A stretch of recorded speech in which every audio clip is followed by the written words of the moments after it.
G'day, Scott from Corrective Exercise Australia and Inform Health and Fitness Solutions here.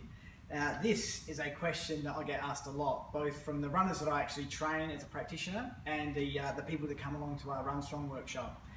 And it's a pretty big question, so it's going to be pretty difficult to give a concise answer. So what I'm going to do is instead, I'm going to answer a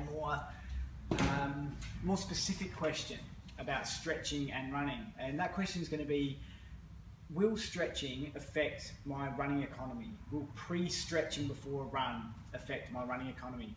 And for that, we can actually consult some research. So I've done that. So we've got some papers here, one by Allison, that's a 2008 paper. Hayes, that's a 2007 paper.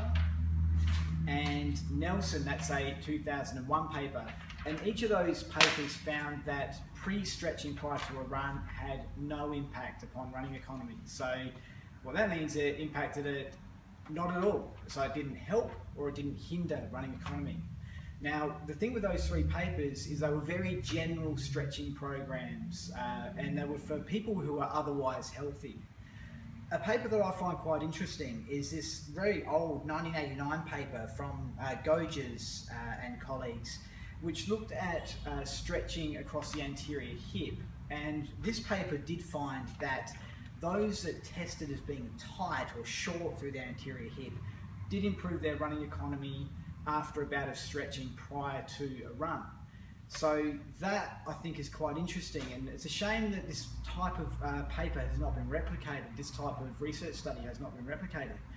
So that, I think, can answer that question, and this is how we apply this in practice, is if we find that a runner has got a diagnosable tightness in a muscle group which needs to move freely in order for running to happen easily, stretching prior to a run can effectively release the brakes and allow that person to run more easily. At least that's their perception. So the answer to, can stretching affect my running economy?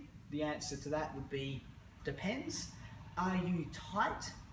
And do those tight muscles affect running freedom? And do those muscles respond to stretching? So easy to test. We can look at that next time. Hopefully that is of some use to you. And if you want more information, chuck a comment on there. More of this type of thing is going to be appearing in our Run Strong workshop coming up around Australia. Thanks, guys.